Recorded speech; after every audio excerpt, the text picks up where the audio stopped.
All right. Well, thanks everyone for coming out today and spending your Saturday afternoon with us. We're really excited to have the opportunity to have Tom come and join us. It's a real treat. If you've had an opportunity to hear him speak, he's got some great information that he always shares with us. And the thing I love about it is he's a good storyteller. So it's very entertaining to hear. So really, really excited to hear Tom today. Before we get started, I wanted to introduce Paul Caperonis with Larry Helms Insurance, and my name's Spencer Gates with Hagerty. We're partnering with the AutoBarn to put on the event today. We really wanted to thank the AutoBarn for opening the doors and providing lunch and drink. So thank you very much for the opportunity to do this. We thought it would be helpful to kind of get started and show you a little bit about what's going on in the world of Hagerty. There's a quick sizzle reel we're going to show, and then Paul and I are going to take about 5-10 minutes to go over a few things really quick, and then we're going to turn it over to Tom to kind of go through his presentation. In my family, when I was growing up, my dad prompted us, I and my older sisters, to pick out a car and to restore it with him. From my earliest memory, spending time with Dad was spending time in the garage. It's a lot of fun driving a car that turns heads, I'm not gonna lie. Driving this Bronco is mental health for me, and very few things relax me more than getting in the car I love and going for a drive. We put the Ramirez plaque on the back of the car because this car is and was built by the family. It was me and my brother, my wife, my boys. This car is us. This is my family.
Thanks for letting me show that video for you.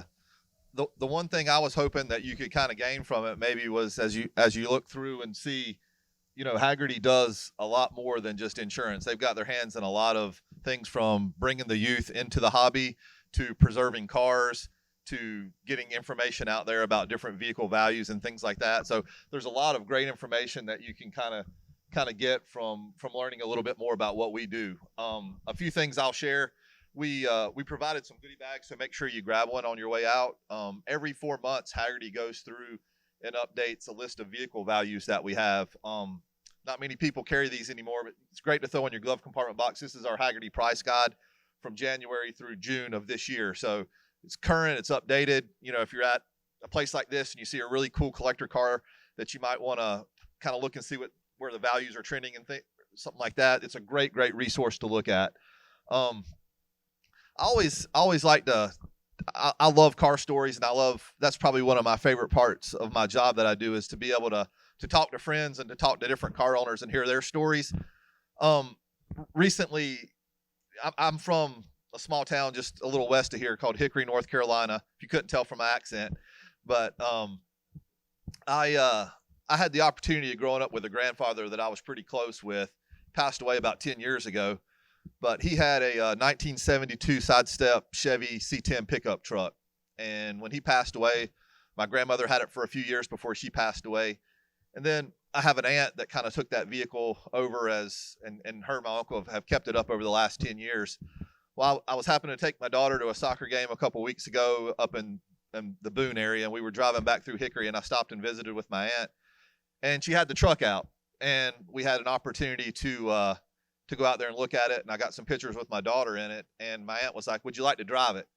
And I'm telling you, as you look at that video that we just kind of presented, and you saw some McKeel Hagerty talking about, you know, growing up with his dad and some of that stuff, I'm sure everyone has a really neat story that they can tell. But, you know, as I think about that truck that I had with my grandfather and the time that we spent in it, I mean, I have a ton of memories I could share, but I'm sure each of you do as well. But that's what part of this is about. It's about hearing great people like Tom speak and tell his story, and us sharing a little bit of information, but it's also about the car community and us being able to get together and share what we love in the automotive world. So thanks again for coming out. A couple things I'll show as well is we put out a magazine, and with our Hagerty Driving Club. Every January magazine that we put out, we put a bull list of cars to kind of watch for that year. So you'll have in your bag, I know a lot of you are clients with us already, but if you need an extra magazine or if you want to look at it, it's in there, and it'll have the bull list. And what I like to do is I like to keep that magazine, and then in January of the next year, go back and look at it and see how the predictions match up and what the cars did. So, you know, it's a great thing to look at there, but we've got a few other things in the bag. One other thing that we talked about on the presentation was the Hagerty's Drivers Foundation. Just quick show of hands. Is anyone aware of that foundation? Okay. Paul, would you like to tell about it? Yeah, I know a little bit about it. Go ahead. That's actually one of the coolest things about Hagerty is there's so many layers. It's like a good chocolate cake. It's a lot of layers to it beyond just an insurance conversation. So the Hagerty Foundation, one of the cars up there, the Impala convertible, they've identified historically significant cars. It's a group that goes out, researches, documents the history of the cars. They pull back really a PhD level dissertation on the car and document it, and it gets stored in the Library of Congress for future generations to learn and understand what, you know, a Lamborghini Countach was, or a DeLorean, or an Impala. So that's the exciting thing about this. It's really, I mean, such a great eclectic group of people here today around internal combustion engine cars, keeping that driving culture alive and supporting it and encouraging it. So anyway. Thanks, Paul. One piece that I always like to share about Hagerty that's not well known, that I usually get a lot of great questions about. I've had the opportunity to talk to a few of you today about cars that maybe you've owned, you know, from day one over 100 years, you know, for a long time. Hagerty has an endorsement called Cherish Salvage. And if you have that endorsement and something were to happen, unfortunately enough, where your car's totaled or it's damaged where it can't be repaired, you can keep the vehicle, and Hagerty won't charge you to get it back, and we'll still pay you that full guaranteed amount. So as you look through a lot of these cars, they may have a sentimental attachment to you. And as I share that with clients or with people that may not be aware about that with Hagerty, it's a really unique coverage that we offer, and it's a great way to keep a car in the family if something were to ever happen to it. So Paul and I are going to be around throughout the presentation and afterwards. Would love to chat with you if you have any questions. Paul's going to talk a little bit about values, and then we're going to turn it over to Tom. Thanks for your time. I'll make this short and kind of sweet, and so we can get to the main act. But so much of what we see right now, we just had a conversation about a client with valuations. He just bought a C10. It's a 66 C10 truck. The value is that he's got on it because he just bought it was $70,000. So what happens? You go to your carrier, you go back to your agent and say, God forbid today's the day the car got totaled. What is the value that I'm going to get on the car? With us on a guaranteed value, you've got a guaranteed value number put right there. But if you go look at a Kelley Blue Book value on a 1966 C10 truck, I can almost guarantee it's not going to be $70,000. So that's the important part of it. The other piece here is, and I'll make these easy, how many people have actually done a valuation report or pulled a valuation report off for their cars under Hagerty policy? Have you found the information to be useful? Okay. So this is a really cool car. I pulled it up since Tom was doing his presentation on Model T, but this is a 1966 Ford Galaxy 500 7-liter. So the uniqueness of Tom had a station wagon, the Town and Country, that had the exact same motor, 7-liter 4-speed. So you look at this, the average value right now we're showing is $106,000. That's a really cool piece of information to know on two fronts. One, if you're actually out looking for the car, you can pull a valuation report. You don't have to be a Hagerty member. You can pull this off the website. But if you actually may be trying to sell your car, and you say, well, let's face it, everybody's car is concourse quality, right? I've never met a client yet whose car wasn't the best, but this is showing $129,000. So this is a good reference point to start, either looking at, hey, maybe you're going to go look to buy one, or maybe you're trying to sell yours, or just talking with an agent. That's what we love doing, is making sure you have the appropriate amount of coverage on your car, given where, we're seeing industry numbers right now, be it Barrett-Jackson or Mecum or auctions like that. You just want to make sure you're properly insured, and we can do that very easily and strategically with you. So with that said, we can go ahead and introduce Tom. And we just had a fun conversation earlier. Tom said less is better, so Tom's coming to speak. I'm only kidding. Tom's been a great guy. I've actually had the pleasure and opportunity to know him since, before 1992. I actually worked with him when he had his motorsports agency right over here in Concord. We did a lot of fun stuff, worked on some Formula One projects, a lot of NASCAR stuff. But, most recently he's, most famous for the Barn Find series, the Cobra and the Barn, and a lot of other motorsports-related activities. So we'll give it up to Tom and let him tell us about his Model T journey. Thank you.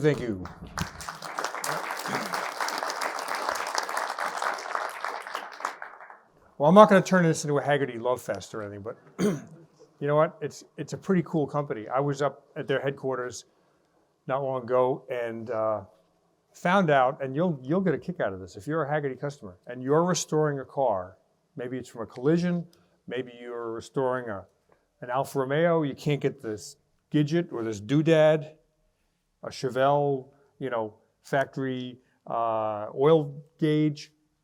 They have a parts locating service as part of Hagerty, which is just unbelievable. There are people that get on the phone and they get online with suppliers in the United States and around the world, and they'll find that part for you. It's just like unbelievable that they would do that kind of, and there's no charge for that. That's just a service for being a Hagerty customer. So, keep that in mind. It's a pretty cool deal. Hagerty has allowed me to do what I love, and their slogan is "Never stop driving." There are two people in this room who know me since I'm a teenager, and you know what? I'll be 68 on Friday. I've never stopped driving. I can't stop. I love it. So this is one trip that I dreamed about for years, and it just all came together. And it came.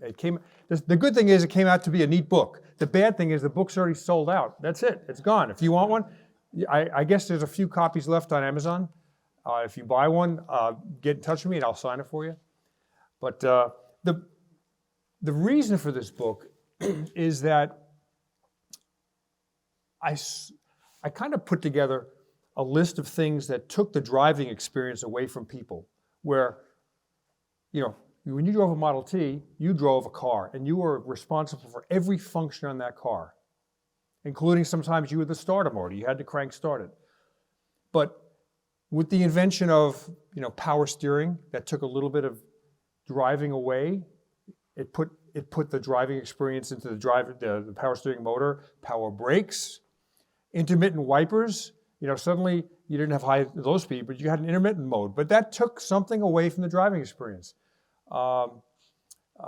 Cruise control, for sure. And then this pacing cruise control, which my Ford truck has, which is incredible, where you just set it and it just paces the car in front of you. It speeds up, slows down. But every time something like that gets invented, it takes the driving experience out of our hands and puts it into a computer. And so before this trip, maybe 2 years before this trip, I remember Elon Musk was being interviewed, and it was about he's going to invent cars that can drive themselves, and you could take a nap or read the paper, whatever you want. I said, that's it. There's one road trip I need to make, and I need to drive the most basic vehicle from one end of the country to the other, and that resulted in this book. So the name of the book is Ford Model T Coast to Coast: A Slow Drive Across a Fast Country. And I was really fortunate to have Ford Motor Company involved in it. Henry Ford III wrote the foreword on it, and they loaned us a vehicle, a Escape SUV, a small SUV, that was like our camera hauling equipment car, tools and spare parts and things like that. Because if you've ever driven a Model T Roadster, I sat this close to the owner of the car, or the driver of the car, this close for 15 days. We kind of there's no secrets when you're that close to somebody for that long. So hauling tools and equipment and camera gear was not going to happen. So let's go on with the program here. So this is us in New Jersey. That's the Hudson River in the background, and the New York skyline behind that. That's me on your left, and Dave Coleman on the right. Dave would be my co-driver for this event. Dave built this Model T, but he didn't own it at the time. He had sold it to a young guy named Nathan Edwards, but we borrowed it back. So it was a T with a stock body. It had a chopped windshield, therefore the top was lower. The car was lower. It had no fenders. It had a radio overhead valve conversion. It had electronic ignition. I don't know if you know anything about Model T brakes, but there almost are no brakes on a Model T. You don't stop the wheels, you stop the transmission, and the transmission through the drive shaft slows the car down. And so if the keyway breaks in one of the axles, you have no brakes. If you remember, there was a Little Rascals show called Freewheelin', and they lost their brakes going down the hill, and you can Google that one. So this had Willwood brakes, disc brakes in the front. It had very rudimentary homemade drum brakes in the back. It had carbon fiber transmission bands, and I think that's about, and a fish carburetor. And that was it. So everything that was done to that car, with the exception of the disc brakes and the carbon fiber transmission bands, was period modification. The radio overhead valve conversion, all that stuff was from the 20s. So we're in New Jersey, go to New York. The idea was to start this event at 9 a.m. on a Sunday morning, because we figured, well, in Manhattan, the traffic will be the lightest. And so this is a place called the Manhattan Classic Car Club, and it's a pretty cool place. You could be a member, you could live in one of these high rises, 50 stories up, belong to this club, go there on a Saturday morning, check out a Jaguar E-Type or a Ferrari or an MGB or something, and take a drive into New England for the weekend. You pay for that service, but if you're a member, you have the ability to borrow cars or rent cars from this group. It's a neat clubhouse. They have a bar. It's right on the Hudson River, and they said, yeah, you can start the event from here. So we started there, and I just got on the phone with a lot of people. Hey, if you want to join us for the big going away party, and I figured there'd be thousands of people and ticker tape parades and stuff, and we had 9 people. So a couple of friends from high high school joined me. Natalie Roddy, I went to high school with him, and Bob Mead, who's right over there, who's my brother-in-law. He came out that morning, and it was kind of neat. This is Brad Phillips. If you've had the pleasure of meeting him, he was from Hagerty, and his daughter came up. They drove up from Maryland, and then that's Dave Coleman. That's the guy that owned the car, Nate. A couple of Michael Allen Ross's friends, and Michael is right here taking the picture. So Michael and I have done. This is the 5th book we've done together, and at the end of this presentation, I'll tell you about the 6th book, which we're in the planning stages right now. So we kind of hung out there for an hour and a half until we got close to 9 o'clock, and then we drove. Now, what's wrong with that picture? Like, that's Times Square. Whoa, that's coming up probably 10 minutes to 9, 5 minutes to 9, and already the streets are getting busy, and it's not a place you want to have a Model T. But it is what it is, because we decided to take a road called the Lincoln Highway. And that sign, millions of people go by that sign and never notice that it says the Lincoln Highway. But that's the eastern terminus of the Lincoln Highway. It's at 42nd Street and Broadway in Times Square. It's like, wow. And I got to realize a lot of things that I didn't know before, like Times Square. Why do you call it Times Square? Well, it's because the New York Times was based there, and they called that section of town Times Square. So the Lincoln Highway, I was looking for a road. I've already done a book about Route 66. I wanted to stay off the interstate highways. And I found out there's this road called the Lincoln Highway, which was built in 1913. So it was built during the Model T era. And it's all still there today. And it would keep us off the highways most of the time. In Montana, it got a little bit crazy because Highway 30, the Lincoln Highway, also becomes Interstate 80, and the speed limit is 80, and a Model T only goes half that speed. So a little bit scary. But so, we parked our car, took a picture, police are there, because you remember, 9/11 and all that stuff. Now you can't park cars on side of streets without getting hassled pretty severely because they don't know who you are or whatever. So we started here and headed out of town. We took the Lincoln Tunnel under the Hudson River.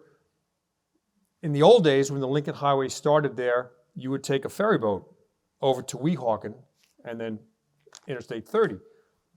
So this is on the New Jersey side. For 12 months of my life, I was the president of a Formula One organization called Port Imperial Racing Association, and we were hopefully bringing Formula One racing to the New York market, which would have been on the New Jersey side of the Hudson, so that when the Formula One cars are going around this 3.5-mile road circuit, the New York skyline was going to be in the background. Everything was perfect except we were $100 million shy. And so I had a good year. I had a neat apartment. I made a lot of money, but it never happened, sadly. But this is part of the road course that would have been a Formula One track. And so at least one open-wheel car made a lap of that track. We did it in the Model T at about 32 miles an hour. And then we were on our way. But first, the old tradition was you had to baptize the car. And so you drove the car into the water, and that baptized it with Atlantic Ocean water. So, again, because of 9/11, trying to find a ramp in Manhattan or anywhere across from Manhattan was really tough. But we went a little bit south to Liberty Park, and it was kind of opposite where the Twin Towers would have been. And we drove down and baptized the tires in the Atlantic Ocean. That was a good luck thing to do before a cross-country trip back in the teens and 20s. This was the road we would take virtually across the United States. It was Highway 30, the Lincoln Highway. To start on that road, we went south from Weehawken all the way down, stopped and had a really good breakfast at a New Jersey diner. If you haven't experienced a New Jersey diner, you're missing a great culinary experience. It's just amazing. One guy had eggs, one guy had pancakes, I had a cheeseburger. It doesn't matter. It's like it's open 24 hours, you can have anything you want. So we stopped and had a good New Jersey burger. And then drove down in heavy traffic on Highway 30, Walmarts, big Petco's and shopping and traffic lights. And it was really, I said, man, if this is what our trip's going to be like, I'm ready to give it up right now. Ran out of gas twice going down south to Philadelphia. But thankfully, it was like there's a gas station right there. Because Model Ts don't have a gas gauge. They don't have a temperature gauge, although there could be a temperature gauge in front of the radiator. It's called a motor meter. But no fuel gauge, no oil pressure gauge. It's really nuts, a bare bones vehicle. So going down to Philadelphia, that's where the road turned, Highway 30 turned west. And it actually, it was a cold day. Actually, it was cold. This was May 7th, which is to the day a year earlier when I met Dave Coleman and I found out he had this Model T. I was racing at Summit Point, West Virginia, and he had this Model T. And I said, it's always been my dream to drive a Model T across the United States. And he said, me too. I said, really? And I called him like 3 weeks later. I said, are you sure? Yeah. So it was a year to the day that we met, that we were on this trip. So it took a year to put the logistics together. I know that May is a good traveling month because before I drove my Cobra across the United States from San Francisco to Charlotte, I did a lot of research. And May is not too cold. It's not too warm. It kind of works for an open car or a car without heat or a car without windows or whatever, which are the kind of cars I like to drive. So, but that day was cold and it was gray. This is a little bit of sun here, but don't let that fool you. It was a cold, gray day. Got down, I guess we drove the most miles that day. We had to do about 250 miles a day to kind of stay on a 2-week across-country pattern. So we wanted to kind of get there within, in about 2 weeks because we had flights coming back that we had already booked. So that day, because we wanted to get out of Dodge, get away from New York City, get away from this traffic in Philadelphia, New Jersey, we drove 450 miles that day.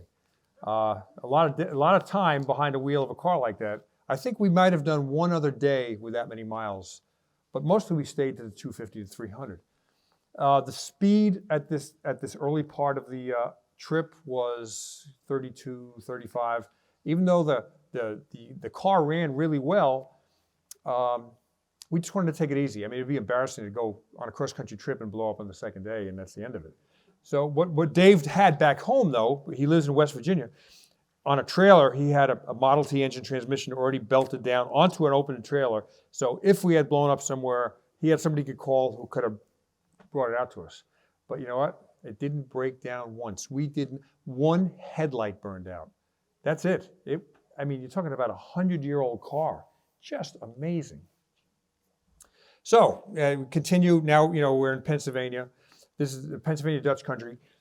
And, if you've been around that part of the country, you see this. This is not an unusual sight. But we wound up turning and following this guy, the young guy in this, and he pulled into a gas station. Well, horses don't need gas, but we did. So we went in and got gas in our Model T and our support vehicle, because we had driven at that point, probably 350 miles. And he got out and he looked the part. He was probably, I figure he's 18 years old, 19 years old. He looked the part. He was an Amish young guy, big brimmed hat, black suit, gray shirt, vest, the whole deal. And he goes in to the store, and I went in to get a bottle of water or something. So I'm standing behind him, and he walks up to the counter, and he begins a transaction to buy Marlboro. And I said, wow, I didn't know these guys, smoke cigarettes, but, I guess you do. So he goes and buys a pack of Marlboro. And the girl behind the counter had purple hair, earrings, tattoos, but about 19 years old, same thing. And I'm thinking to myself, these are 180 degrees apart. There could be no further from one another than they are. And they're looking at each other eye to eye, exchanging money. And I'm thinking, I would love to know what's going on inside the head of each of those young people right now. It was pretty amazing. So you can see the sign up there, if you can read it, but it says Lincoln Highway. So, some states were really good at having historical markers along the lane. Some states didn't care about it at all. So here we are, the sun's going down. It's really, really getting cold now. This is Gettysburg. Michael got a great shot as the sun was just dipping down, and it got cold. So, you know, we don't want to drive too much in the dark because the headlights don't really work well on a Model T. So we made it to a town called Man's Choice, and we had looked it up on the internet. This is the Lincoln Motor Lodge, and these are really period cottages. It was built in 1939, so not as old as the car, but pretty darn old. And there were, I think, probably 8 cottages like this. And we thought that's a perfect place to spend the night. So Michael and I shared one little cottage, and then Dave had another. It's always, when we travel with 3 people, it's kind of hard to share one place. So most of the trip we had to split up. So we took a picture. This is the Honeymoon Suite. The lady let us take a picture inside there. But you could see how it, you know, knotty pine, all the utensils or the, you know, in the bathroom, they were like pink sinks and pink toilet bowls, pink tubs and things. So it was really, or light green, that hospital light green. But, you know, it was very correct. And all the, you know, they had magazines and newspapers, and they were all from like the 40s and 50s, and they're National Geographic and Time magazine, whatever. So that was pretty cool. This is the lady, she and her husband owned this place, and it was really something. She told me they owned it for like 25 years, and you know, maybe 30 years. She said, I've raised 2 daughters here. One is a scientist, another one's a school teacher. It's been a good place to, and I just sat down, I wanted to just kind of get in her head, like, okay, so when you bought this place, how old are you? She said, I think it was 24. My husband was 25. And I said, what made you want to do this? She said, you know, we lived in Washington, D.C., and, you know, we were young people, and we both came to the conclusion that if we didn't give up that lifestyle, we were going to die a violent death of a drug overdose or something. Something was going to, we had to change our lives, and they just got out of Dodge. They you know, they borrowed money from their parents, whatever, and bought this little place, and it's a wonderful place. It's like $50 a night. If you ever, you know, want to stay at some really cool old place, it's clean, really nice. So this was right on Highway 30. We went back. We woke up the next morning. It was so cold, maybe 28 degrees. Now Model Ts don't have heat, or at least standard ones don't. And forget it, we didn't have windows. So what we had to, we went back west to just one town away. And you know, these are some of the landmarks that sadly our country kind of is losing right now. I grew up on Long Island. There was the big duck out in Riverhead. You know, the largest ball of twine around the country. All this neat stuff, you know, it's going away. So some places have restored these landmarks. And this is the world's largest coffee pot. It was a little coffee store, and this was built in the 30s for tourists coming through to come and have coffee. And then we went to this great Art Deco gas station. And what was the guy's name? The guy's name was Dunkel, Dick Dunkel.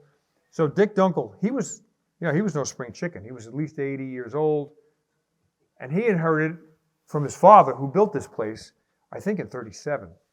It was all ceramic, tiled, beautiful, historically accurate. And he was an old car guy. He loved the story we had. He had to come out and see the Model T, and Dave had to give the presentation of, you know, this is how the overhead valve conversion works and all this stuff. So it was a really wonderful place to, like, how do you stumble across something like that? We just did, and we were real lucky.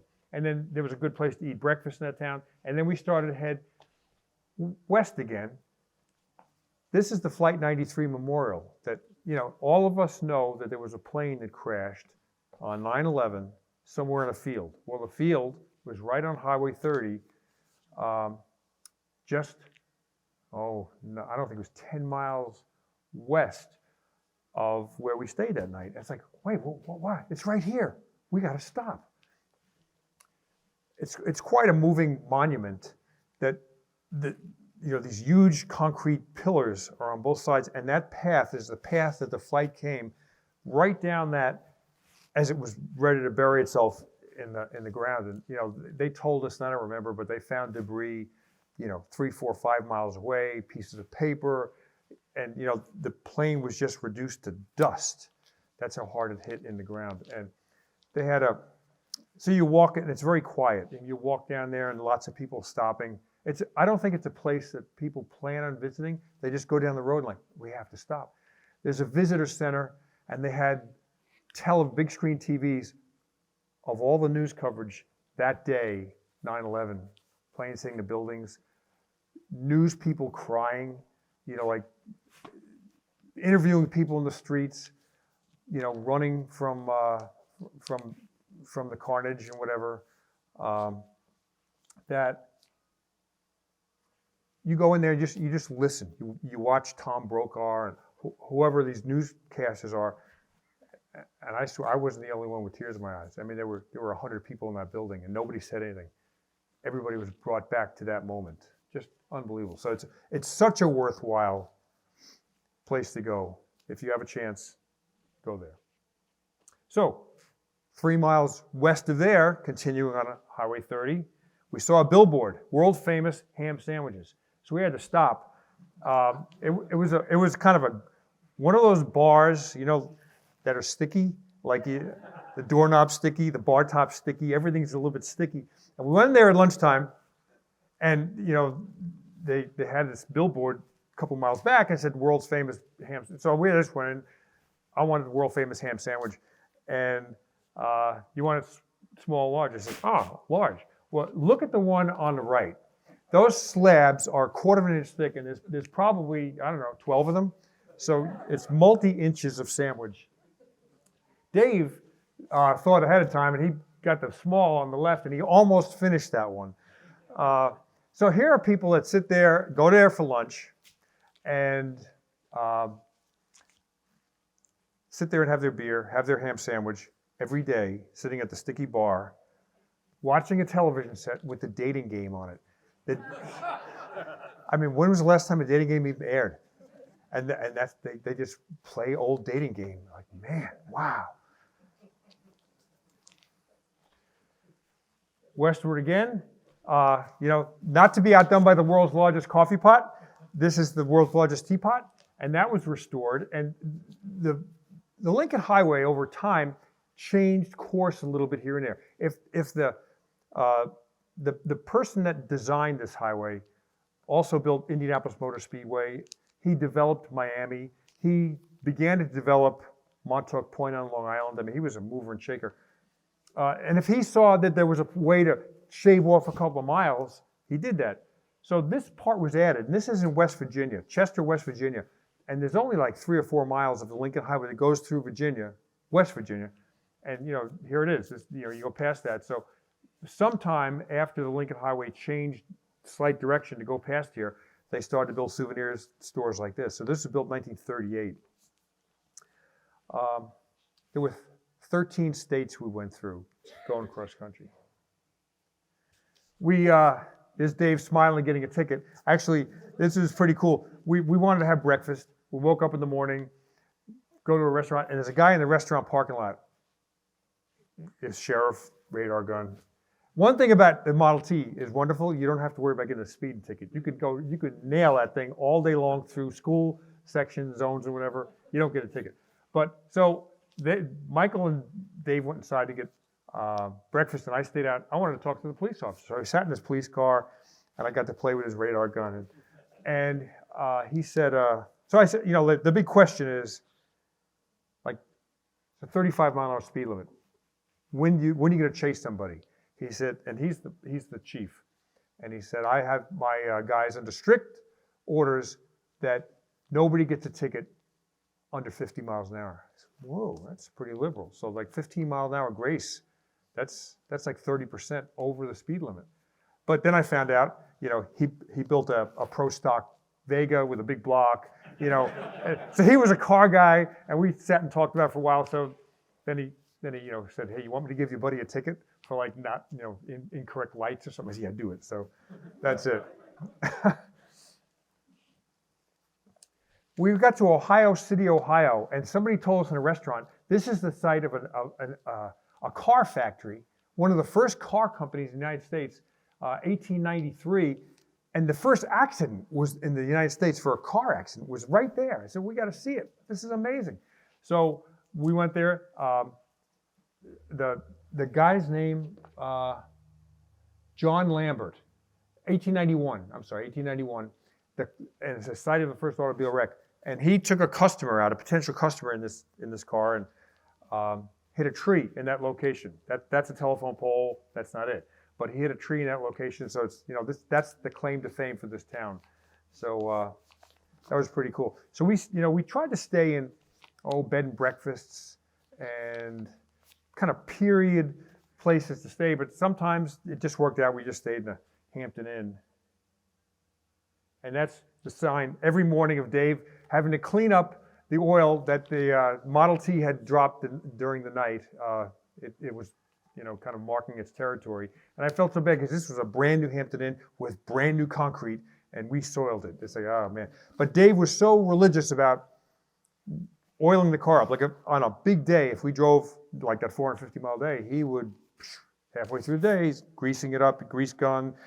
He's a racing engineer. He built Porsche racing engines, but his passion is Model Ts. So he had all this high-tech oil, lubricants, and every day when we left, he would oil the wheels, the transmission, check the engine. We went through so much oil, just dropping oil as it went, that we didn't have to change it because it just kind of changed itself. We added it as needed. There's Dave's hat down there. So we got to South Bend, Indiana, and they knew we were coming. I told, I'm friends with those people, and it's a great museum. It's the Studebaker Museum.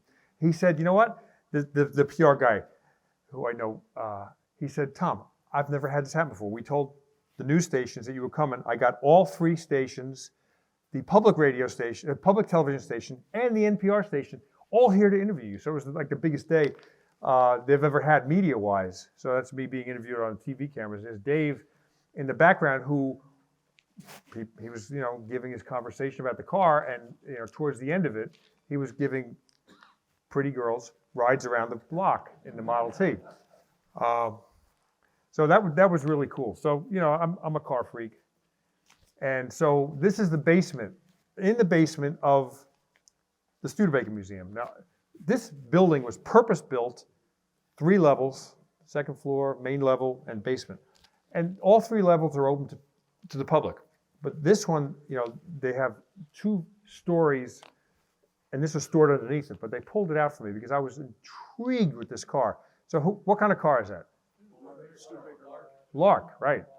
What kind of engine does it have? 4-cylinder? Could be a V8. Could be. Right? Could be. Anybody else? Lark. All right, ready? Sit down. Porsche. Studebaker and Porsche have been in talks for years about doing a cooperative venture about building an air-cooled 4-cylinder car in the States that Studebaker would build. Porsche would own part of the company. Porsche would provide the engineering for it. This has a 356 Porsche motor with a straight-cut gearbox transaxle. And the front is for luggage. This was the prototype. Is that crazy? So they've actually sent me all the information on the car, and I'm going to do a story about it one day because I just love it. But when you open that hatch, there's an air-cooled motor right there. So that night, the people at the Studebaker Museum took us out to dinner. We went to, I think it was like Finnegan's Pub or something like that, an Irish pub. And we just had a grand old time drinking stout and eating bangers and mash and all that stuff. And I met a guy there who said, you're looking for places to stay, right? Like he said, well, my wife and I, the kids are going to college. We have 2 Airbnb bedrooms. You could have them. Or I restore Volkswagen campers. So Michael and Dave each took one of the bedrooms of the house, and I slept in the camper on the right. And it was like a thunderstorm that night, pouring rain, and I kind of got to live this Jerry Garcia moment, like, I felt like, I was hallucinating or something, lightning flashing and stuff. But it was quite comfortable. It was fun. And that one is a Synchro. It's a 4-wheel drive Volkswagen.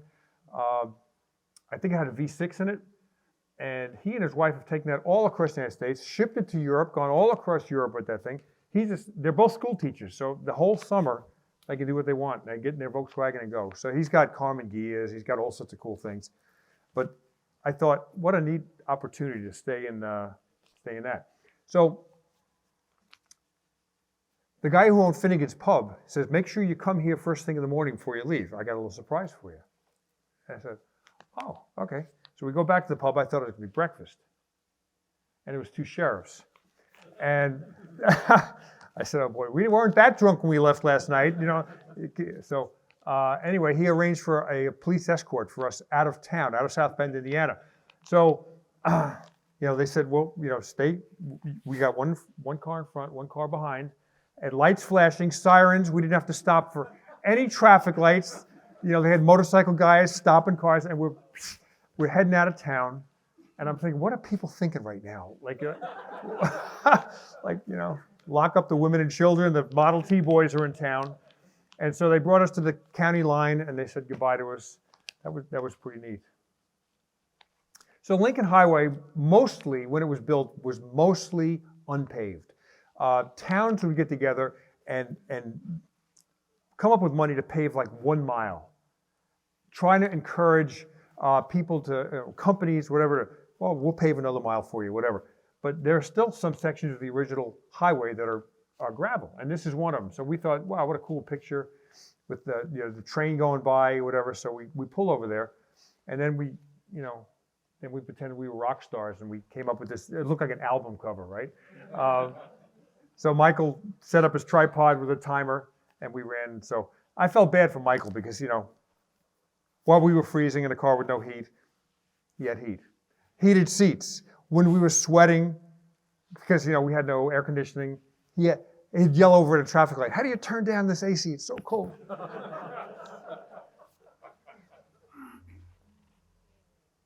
And then Dave tried to do a donut, like we on that same stretch of road. He said, "I'm going to just throw it sideways and see if I can spin it in its own tracks." Well, it didn't work so well. And actually, I sent this picture to Nathan, who owns the car. We were maybe, 5 days into the trip by this point, and he sent me back a text. He said, "Tom, I wasn't worried at all about you guys taking my car cross country until you sent me that picture, and now I can't sleep." Because just a little bit further, he would wind up in the ditch there, the water. So there are places around along the highway where it's kind of a tourist attraction to stop off and get Lincoln Highway souvenirs, and this was one of them. So you could see we started in New York City, which was 999 miles back, and Frisco, which I suppose is San Francisco, is 2,300 miles. So we still got a long way to go. I mean, we were 1/3 done with the trip. This was in that same town, and this is Ronald Reagan's boyhood home. And it was like a proper town with a proper house, and you could just tell, like, wow, you could tell where that guy's roots came from. That was his house, and it was, unfortunately, it was closed at the time. It was a Sunday afternoon, but that's where he grew up, and that's kind of where he got his principles from. Pretty neat. So Clinton, Iowa, is right at the Mississippi River. So we crossed that over the Mississippi, and there we are in Iowa. And there was a Holiday Inn, I think, right there. We had driven a long day, and we pulled in the Holiday Inn, and there was like not a rowdy bunch of people, but an active bunch of people in the lobby, and then some, if you've ever seen it, some Hampton Inns have like outside barbecue cookers and things, So these people, they were making their own steaks and sausage and come in and say, "Hey, we just walked in. Hey, you want dinner? Come on." So they had beer and salad and sausages and all stuff. And we sat down with them, and what an interesting thing. They were living there for 6 months, and it was a government-run agency that would decommission hazardous sites around the country and around the world. And they were dismantling a whole stockpile of chemical warfare from World War I that was stored in a building or buildings along the Mississippi River. And so what they do is they bring these blast furnaces in and they burn this stuff down. So basically it's just metal. That's all that's left is metal from the bomb or whatever container vessel it's held in. So, you know, we sat down with these people and it was really intriguing to get to know. They once dismantled a U.S. armament depot in the Persian Gulf, and they wound up buying an old battleship, out of commission battleship, decommissioned. That didn't run anymore, but they had it towed and like put in the middle of the Persian Gulf, and it was moored. And then they would bring those materials out, and they made a whole blast furnace kind of containment area inside this battleship. Like, these people live that close to the edge every day. Ooh, man. So, you know, they ate a lot of sauce and drank a lot of beer, I'll tell you that. So they said to us, you know what's just south of here? I said, no, it's just south of here. They said, that's American Pickers World Headquarters. So we had to go there, right? And actually, I've done a Barn Find Hunter episode in that town, and I wanted to find cars, cool cars, within 3 miles of their headquarters, and I did. Like, these are cars these guys didn't find, and I found them. So, but you know, I was a little bit disappointed. If you've seen American Pickers, you know that building, you know the Nash that parks out there. But I imagined it would be a building, or actually it's 2 buildings, an old gas station on the other side. I imagined it would be filled with neat stuff, gas pumps and old motorcycles and stuff that you could buy.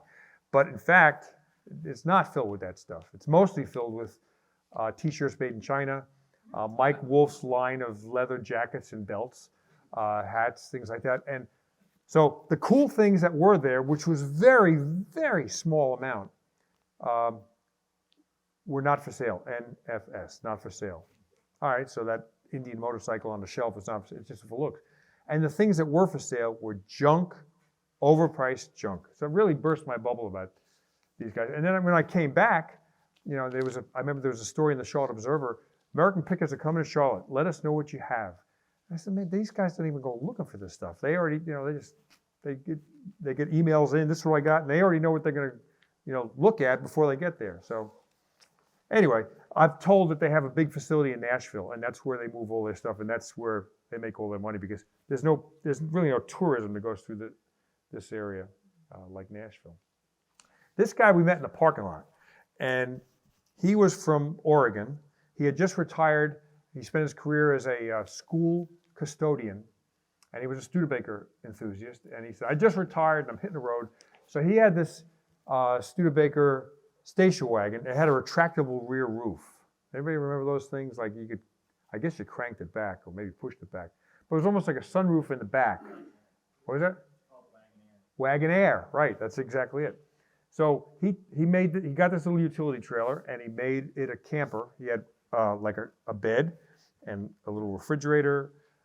He had a small motorcycle on the front of the trailer. He had a canoe on the top. And he was spending his time going to Major League Baseball stadiums around the country for the summer. And on the back tailgate, you can see there's something there. Well, that something is an old motorcycle engine that he inherited from his grandfather. It was sitting in a barn up in Oregon. And he wanted to show Mike Wolf the engine, the American Picker Mike Wolf. And, well, I don't think Mike Wolf's been in this location in years because, oh, no, Mike's not here. So anyway, so he was going down the road back to Oregon. He had a Studebaker Avanti engine in that car. So it was not turbocharged, but it was a peppier motor than was stock. And he was growing herbs in the back underneath that sunroof. So when it rained a little bit, they would get, you know, he had a little farm back there. I didn't ask him what kind of herbs they were. But having met this guy, I wouldn't be surprised, okay? Nice guy, though. This is one of those parts, one of the most iconic scenes on the Lincoln Highway, this bridge with Lincoln Highway built into the concrete. And sadly, it's not part of the Lincoln Highway anymore. Like, this is one of those areas that, no, we're going to move it 5 miles this way. So, but we had to go there. It's a really heavily traveled road, not part of the Lincoln Highway, but it's still, it's so photogenic. You would really take your life in your hands taking a picture. Michael had to like dart off the road because there's trucks behind him and stuff. This is kind of, we're getting close to the middle of America here. And this was Nylon's Cafe.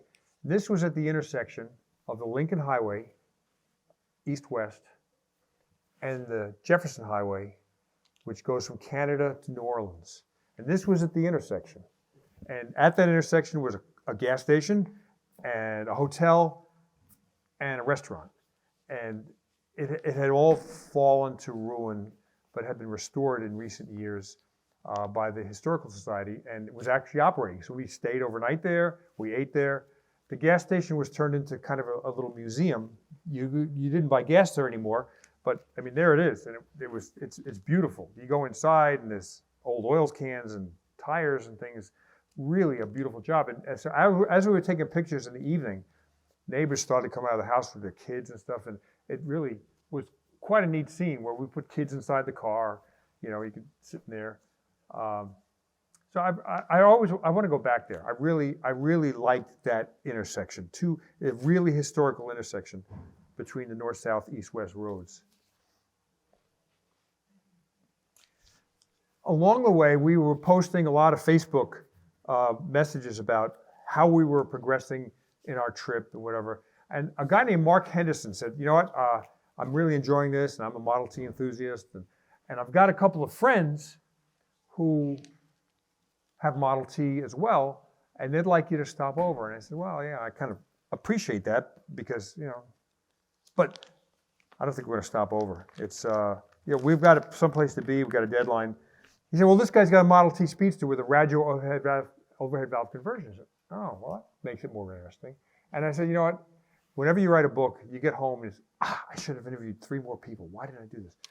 Okay, well, come over. So we went over there, and this was the barn, not at Mark Henderson's house. He was their friend, but this was the home of Rosie Krause. What was her husband's name? I think I have it here somewhere.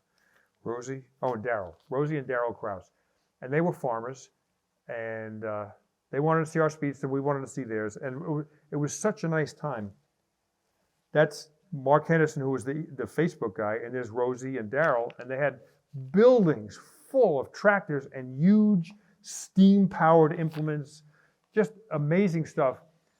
Lifelong farmer, neat people. I mean, she was a rip. I mean, it was almost like, I don't know, they were like a comedy team.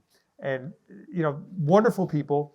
They were in Boone, Iowa. And Boone, not known for anything, except Amy Eisenhower was born and raised there. So once a year, while her husband, President Eisenhower, was in the White House, they would come and spend, Thanksgiving or Easter or Christmas with her side of the family. Rosie worked as a telephone operator. Remember all the wires?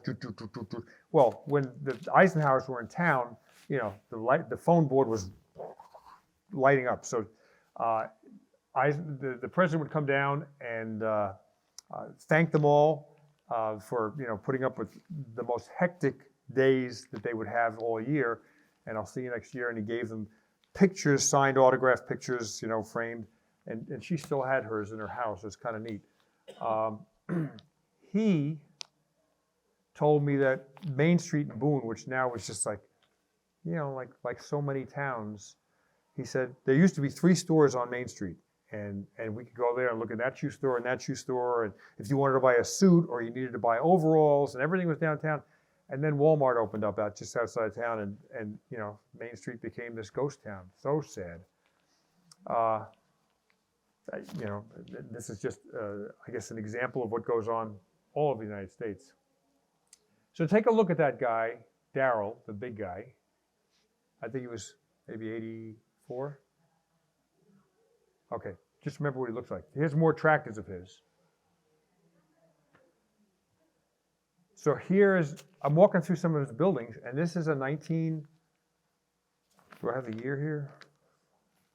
I think it's a 1947 Harley Davidson. I said, wow, that thing is nice. Sidecar? He said, I bought it, I got it when it was new. I said, really? He said, my father bought one for himself, he bought one for my brother, and he bought one for me. And he said, I didn't have it a year. I was in high school, and somebody ran a stop sign, and this 39 Ford rammed him in the motorcycle, so he had this picture hanging up over his desk. So it's a 39 Deluxe, like my Woody is, and just hit him full blast. So here he was as an 18-year-old guy, broken wrist, hand, lower arm.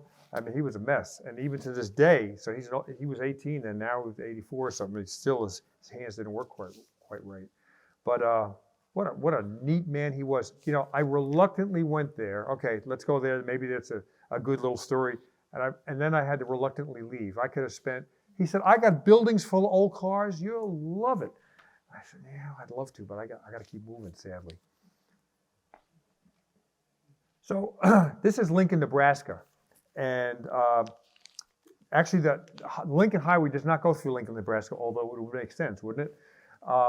But there's a place called Speedy Bill's Museum, and it's a big race shop there, and they do a great museum of racing cars and racing engines that are just out of this world. I mean, like, I'm going to bore you for a second, but just imagine a Model T engine built in the teens with a double overhead valve, aluminum head, with side draft carburetors and headers, all back in the day. Like, oh my God, this is like a late model, BMW or something. So we went to the museum. I had told the guy, the president of the Model T Club, now we got in touch with Model T Clubs all the way across the country. If we have a breakdown, we need a part, can you help us? Can we use your shop? And it was yes across the board. So it was a nice fraternity. Well, he said, if you're going to be there Saturday night, this is the Lincoln Town, they call it? Lincoln Town Model T Club 50th anniversary. So their Model T Club was celebrating their 50th anniversary that night. So they opened the door, let us pull right in the museum. They had a dinner going on. And so that's all the members of the Model T Club. It was so terrific that we could be part of their event and they could be a part of ours. So we had dinner, and then we had some visitors. Now, I'm part of this really cool college in McPherson, Kansas, and it's called McPherson University. McPherson College. And I'm on the board there with, like some of the top people in the old car world. Jay Leno's on the board, Wayne Carini, Paul Russell.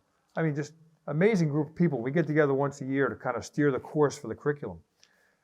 McPherson is the only college in America, and probably the world, that offers a 4-year bachelor's degree in automotive restoration. So people, it's part of the business school. So you have to take accounting courses. You've got to take all the electives you would normally take if you were going to become a teacher or whatever.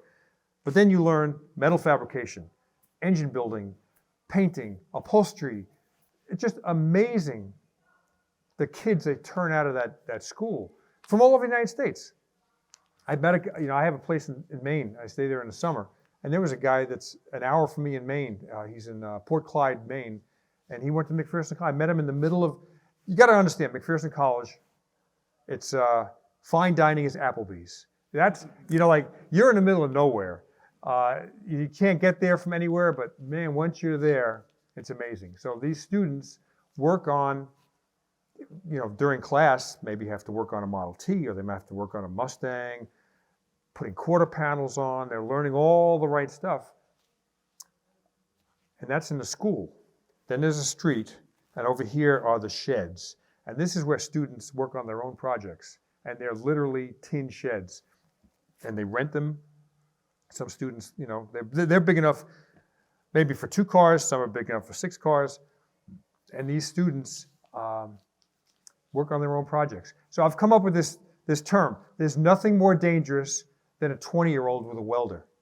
Because they don't know you can't put a diesel Caterpillar tractor motor in a Chevy Chevette, and so therefore they do. And so when they leave to go join the real world, they get jobs at Jay Leno's shop and Ralph Lauren's museum, and the Peterson Publishing, they get jobs at R&M auctions. They get amazing jobs. People hire them a year or two before they graduate because of their internships. But then when they leave, like, what am I going to do with this thing that I built? So there's kind of a junkyard, and okay, well, this new freshman will come and he'll take it and he'll make it a four-wheel drive Caterpillar, Chevy, Chevette, whatever, you know. So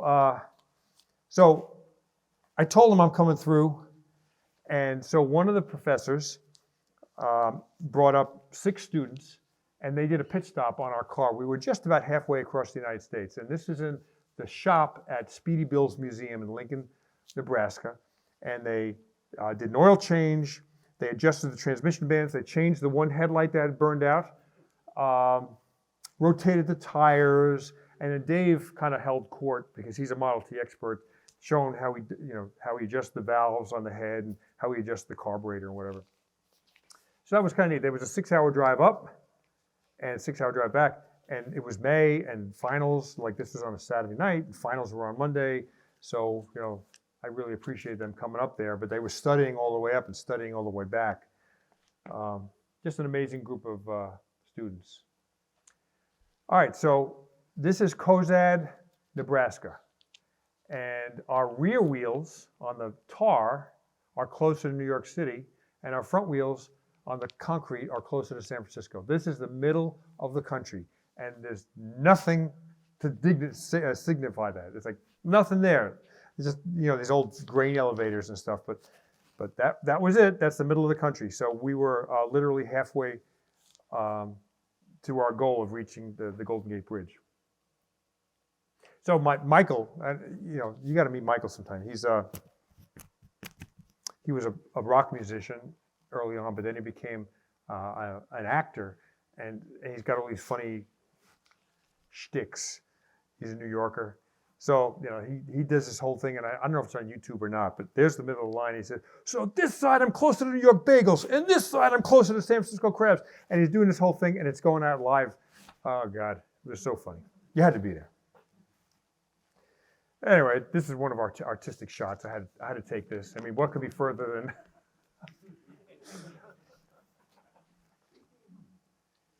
So Dave had shirts made up for children before he left, and so we gave these T-shirts to kids, and you know, it said Ford Model T Coast to Coast, whatever. So this little girl, I think her name was Ashley.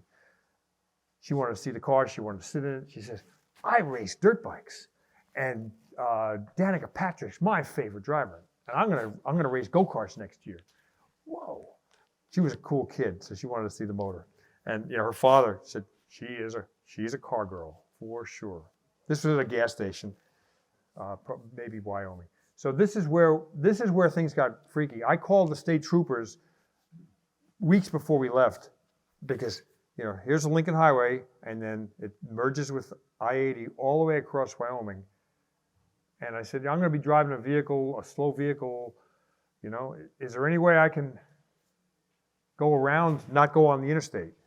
Because they got those double and triple long tractor trailer trucks, and you know, if the speed limit's 80, they go in 90, and that's a 2-lane in each direction, 4-lane highway.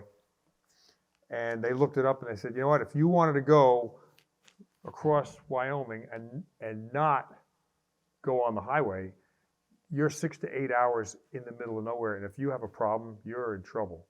So they said, you know what? Just watch your mirror. So I felt bad for Michael because he's behind us in the chase vehicle, and he sees all these trucks, you know, coming to a skidding halt because he's going 40 miles an hour, and they didn't realize that. So we've been watching this weather system on our iPhones. Now, originally we were going to go completely off the grid, no iPhones, nothing. But you know what? That would not have been wise. I mean, we got to keep up with weather, traffic. It would have been good for emergency. So we did, you know, and then we did the Facebook post. But this was a weather front coming in. We've been paying attention to this for a couple of days. Weather's coming out of the west. We're going towards the west. And here's where the system met. So it started to get really cold and windy. So we pulled on the side of the road. You know, I've got my winter coat on, gloves. Dave's got his leather coat on. We put side curtains on the car, which, you know, what'd they do? They didn't do much.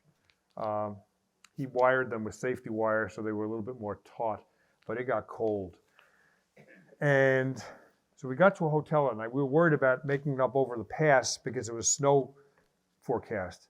And man, if we got stuck in the snow, we would have been kind of in trouble. You can see our flag. That flag was to just bring attention. It was one of those bicycle flags you put on to get attention. And we just wanted people to pay attention to our little car as we went across the country.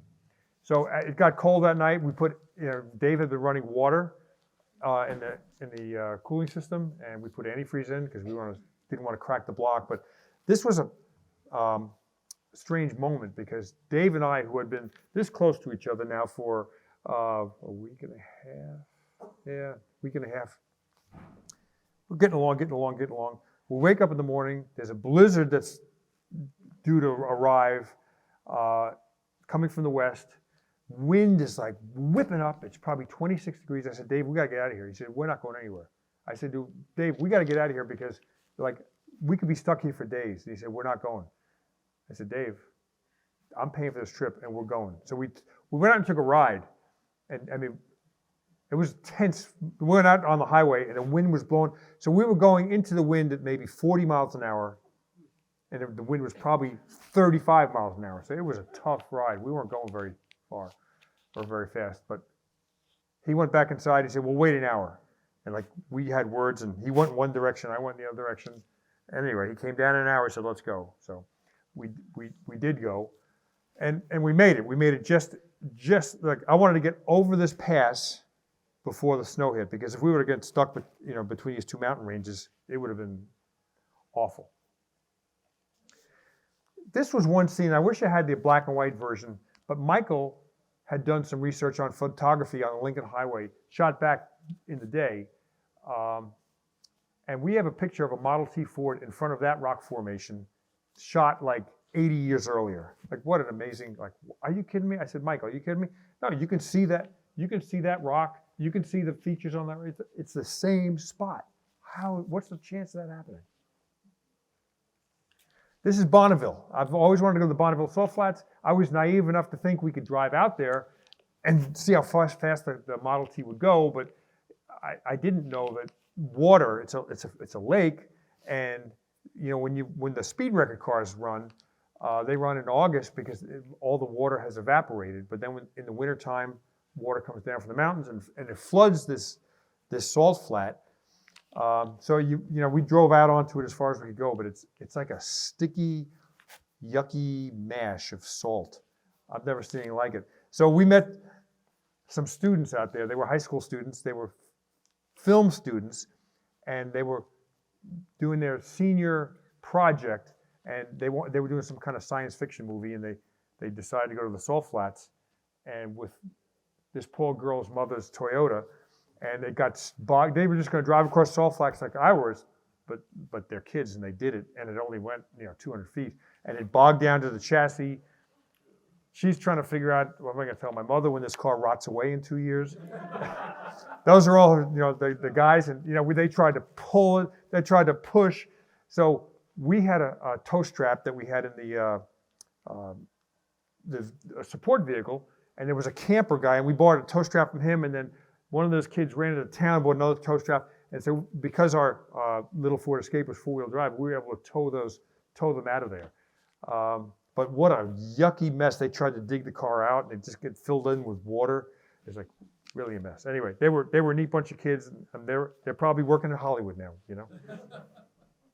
This is a town that's split between two states. There's the Utah side, and there's no gambling or drinking, and there's nicer restaurants and stuff. And then on the other side of that intersection, that's the Nevada side, and you can get drunk and gamble away all your money. And but interesting town. That's a famous landmark right there. It lights up at night. So that's interesting. It's right. That's the town where Bonneville is, right next to the Salt Flats. This was an old Air Force base where the Enola Gay practiced dropping sandbags in the desert, and now it's kind of a public air park, and you could rent space in the hangars and work on your planes or whatever. But back in the day, that's where the plane took off to drop the bomb at Hiroshima. That's where it took off from. And then soon after the war, they closed this down as a military base. But as we were looking at it, we saw this cool airplane on the other side of the fence, and I said, man, I said to the security officer, who was keeping guard at the gate, I said, I would love a picture of RT next day. He said, that's no problem. So he opened the gate and we went in there. This is a German-built gyrocopter, and it was operated by a German who built it.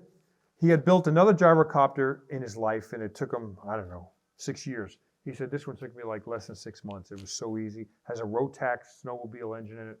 And I didn't know this, but he educated me on how this works. There's a big propeller on the top, which is not powered. I didn't know that. You probably know this, but the big propeller on the top is not powered. It just sits there idle.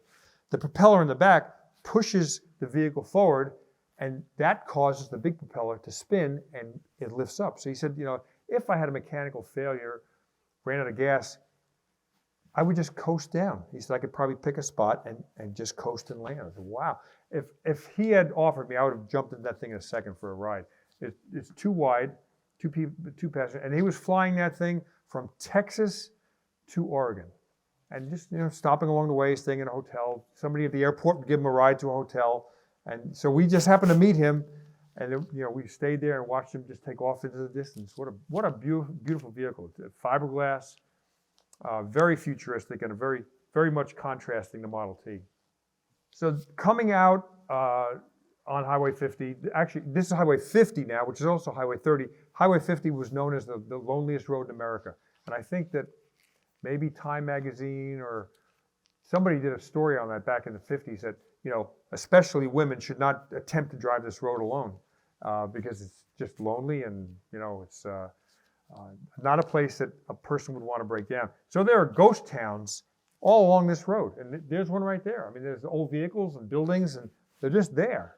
I guess if you wanted to take a fender off that truck, you could. But we wanted to get a kind of an artsy picture there's still glass in those windows. You take the picture through the window of a Model T. That's an old Chevy truck, I think, in the foreground. I said to Dave, this is crazy, but we need to fake a breakdown because this thing's been running so well that, we need to fake it. So we pulled over off Highway 50, the loneliest road in America, on this dirt road, jacked it up, and I took the spare tire and rolled it down the road to infinity to see if I could find a gas station that would repair the flat, when in fact it was just phony. But neat picture nonetheless. So this was a section, this is a dirt road going off to the side, but the Highway 50 was paved and it was just over here somewhere. So we were on Highway 50, slight downhill. We had the wind at our back, and the car had been running great, and we're getting near the finish line. We hit 62 miles an hour on that section in a Model T. That's like, wow. It was like right there. That's probably where we headed. Michael took this picture from the Ford Escape. Loneliest road in America. So we get to, this is Ely, Nevada. E-L-Y, Ely, Nevada. It's a gambling town. It's like a really low-end Las Vegas. We were going to stay the night there.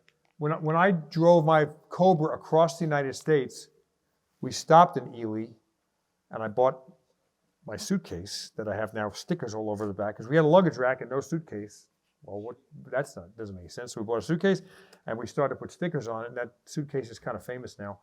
We bought it in that town for $9 at a junk shop. So I said, let's go back to Ely. So we stayed there overnight, and I see all these cars, these hot cars with numbers on the side, and they were participating in this Silver State Classic, and I didn't really know anything about it, but these are people that build these cars. They have roll cages in them. They have like Jack Roush motors or whatever in them, and they drive very, very fast on public roads, which are closed to the public. So volunteers are asked to come and park their car sideways in front of, at the end of a road. You can't go there today. You can only go there after 3 o'clock. And boom, these cars go by. Some people buy like old NASCAR, stock cars, and do this. But they'll drive 250 miles an hour for an hour straight. Unbelievable. Unbelievable. So there's different classes. So you can see there's a Challenger, there's a Corvette, There are Ferraris, there are Mercedes-Benz, all these different classes. And every night they stay in a different hotel, and they work their way across the state. And they're car enthusiasts for sure. But we stayed at the Hotel Ely. It kind of looked famous. It had a casino inside it, but it was like one of those sticky hotels, like everything was sticky. And I got in a room and I said, I'm really tired, but I don't want to stay in this room. And so I wound up sleeping with my clothes on. Never took my socks off. So anyway, we'll leave it at that. And this is, again, one of those little ghost towns. This is not really a ghost town. This was in Austin, Nevada. And this might have been a car dealership at one time, certainly a gas station, but it's, I guess somebody stored their tractors in there now. And I think in that town, I think we stopped across the street and had lunch. But at one time, these were silver mining towns, and there's a lot of prosperity. Maybe thousands of people live in that town, and maybe now 10 people live in that town. And they hope that you'll stop and buy gas and lunch there. That's kind of what it's like, all the way across the United States. Big steering wheel. If the driver wants to get out of the car, the passenger has to get out of the car and shuffle across and get out, because there's not enough room to get out of the car on the left side. The steering wheel is too big. You have to be really skinny to get out of the car on the left side. So you're really close to, your fellow passenger. So some of the things there's an amp gauge. That's the only gauge a Model T comes with, an amp gauge. Why that would be so important, I don't know, but it is. That little device, it looks like a piece of glass. That is so you can look up. There's a prism, and you can see if the traffic light turns green. Or, so if you're sitting there, you don't have to crane your head, just look at that, and it kind of reflects through green. You can see a motor meter out front, and that was a temperature gauge. And, we never really saw it rise much until we got to Sacramento. It was either this day or the next day. So we got to experience, within 2 days, the coldest temperature of the trip, which would have been 26 degrees in Montana, no heat. And then we got to experience the highest temperature of Sacramento and driving towards San Francisco, the Golden Gate Bridge, Northern California, more than 100 degrees. Here we are, California, and the back of our car, decal, California or bust. So this police officer, he's a, California state trooper, pull over. And he comes over the window, and he's serious. License and registration. I said, what did we do wrong? You pulled in front of this sign, and you're not supposed to pull in front of the sign. I said, we're only in a picture. Your bumper says, California or bust. Well, welcome to California, and you're busted. And he breaks out in this big smile. He says, I'll stop traffic, and you guys take off. Okay. So we're in Sierra County. Michael's done a lot of photography for BMW and Porsche up in this area. He knew the area, so this is a place up in Lake Tahoe area that he shot. That bridge in the background is kind of a famous spot, and so he shot some commercials there, whatever, ads. And so he said, I got a great spot, we can take a picture. So there we are. So somebody else that had been following us along on the Facebook post said, look, I've got a radio-powered Model T. You can spend the night over our house. I said, what a deal. So he and his girlfriend, Maya, that's their cabin. It's in the woods near Donner Pass. And, we ate chicken that night. That's all. This is, we learned about the whole Donner thing. Well, this is their weekend house. They live in Sacramento. But really cool, young guy. How old is he? About 35. So he built this Model T as a senior project in high school. And he got a chassis from here, and he built the body, and he got the radiator grill, and he built the motor with the overhead valve and all this stuff. And then when he got married, he built a little trailer, a little travel trailer, like one of those real low ones. And he towed it behind that, and he and his wife on their honeymoon left Sacramento and drove up through Washington, the Alcan Highway to Alaska, made a 2,000-mile loop around Alaska, and back home again in a Model T Roadster. Wow. Well, no surprise, his marriage didn't last. So We got to meet, his girlfriend made us breakfast and dinner, and we had a good time, and now they got married about a month ago. But we got to meet so many cool people on this trip. So going down towards San Francisco, Michael's done a lot of racing photography. This is Scott Pruitt, one of the most renowned U.S. endurance drivers, won Daytona, Le Mans. He's retired. He just retired, but Michael said, "Hey, why don't you come down? There's a pie store there. It's famous for pies." And we stopped, and he joined us for some pie. So he owns a vineyard now. That's his thing. He's got Pruitt vineyards, and he builds hot rods. Just really a super cool guy. I think he was on the broadcast for the 24 Hours Daytona coverage, so you got to probably see him. And there we are. We're at the end of the road. I mean, you saw the eastern terminus of the Lincoln Highway, 42nd Street and Broadway, and here we are at Lincoln Park, and that is the western terminus of the Lincoln Highway.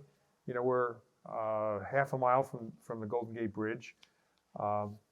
It was pretty cool, but we weren't over until we dipped the wheels in the Pacific Ocean. Thank you very much.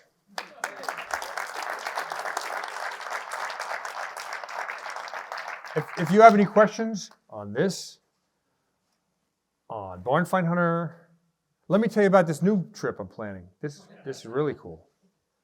I'm getting close to it being approved. We'll see.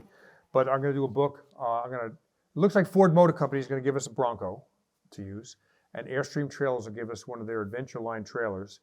And Michael and I, this will be our 6th book together. We're going to drive from Key West, Florida, which is mile 0, to the end of the road, which is the Arctic Circle in Alaska. It's about a 6,700 mile one way. It's the longest trip you can make in America. And the book would be about discovering America from the inside out, like going across the heartlands and meeting people, staying on 2-lane roads, going to small towns. Does anybody have any questions on the Model T? 6,700. Yeah. This one was 3,303 miles for this Model T trip. So it would have been hundreds of miles less had we taken an interstate, but we didn't want to do that. Any other questions? When do you plan on doing that trip? 10 weeks from now. The way it would work is that I would leave in the middle of May.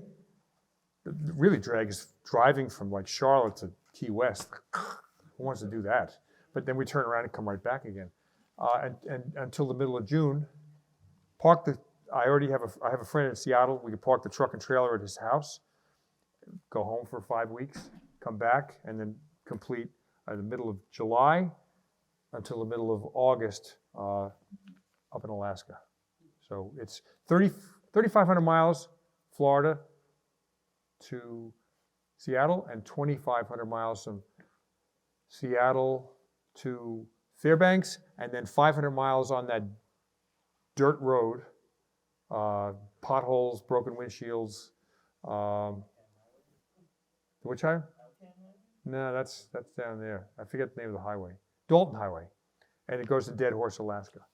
So they're ready to itching to take this. Okay, good. So The very first trip that was done in a Model T across the country, how many days did that take? Do you know? well, I don't know. I mean, I don't know how many days it took, but it was a common thing back in the day, but it was an adventure. I mean, like we had cell phones, we had like all sorts of things. Someone had told me it took about 35 days, but I haven't. Oh, probably. Yeah. Because I know Edsel Ford, when he got out of high school, he and some buddies got in Model Ts and drove from Detroit, from Dearborn to California. And they had to go across farm fields. They had to open up gates and drive across farm fields and close the gates so the cows wouldn't get out, because there wasn't even a road. There was just a route. But I'll give this over to them. But we did some barn find hunting in this area this week and dragged home a cool car that was filthy with 45 years worth of crap on it, which we polished up. And so see me afterwards, and I'll walk you into the back and I'll show you what we dragged home. So thank you very much. Okay. All right, cool. Great. I love to hear it. Thanks. What was your favorite part of the trip? We'll see if the microphone's still working. So we have one last Yeah, the end is always sad to me. It's over. gift that we're going to give away, and Tom's going to work. He's got a special trivia question. The gift is actually the premier level of the Hagerty Driving Club membership. So the activation of this will get you unlimited access to the valuation tools. You get a copy of the quarterly magazine, the Hagerty magazine. You also get the family of vendor partners that we call it. I mean, Michelin tires, you get a $100 gift card that you can buy if you buy tires. There's a list of other products in there, California car covers, Griot car care products. So it's an incredible value. I think it's $150. You get the driving and towing assistance as well. So I'll ask Tom to ask his, I don't know how we want to determine this, high quality or very hard. All right, so I'm a Ford geek, so I apologize if you're not a Ford person. You won't know the answer, but I do. So this is not the question, but what was the first Ford small block that we all know of? Ford small block engine. What was the size of the motor? Yeah. 230. 3.1. Well, 220, that would have been my second answer. The 289 is the one we all know of. 260. Actually, all right, so I got to come up with a new question because you got the answer like right off the bat. Like 9 people in the world know what a 221 is. Wow, that's something. Now I'm stuck. That's the only question I knew. That's 62, you're right, in a Fairlane. Yeah. Okay, so what was the first engine that Carroll Shelby fitted to an AC in his Cobra prototype?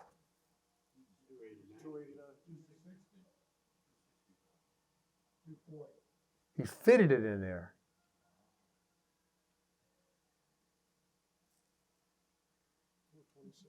No. So nobody gets it. Except that guy. Anyway, it's a 221. He fitted it before he put the 260 in, he put a 221 in. Right here.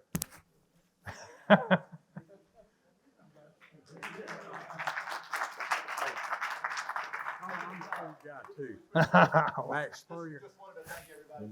You mentioned it. 7-liter Ford. Oh yeah, I had a wagon.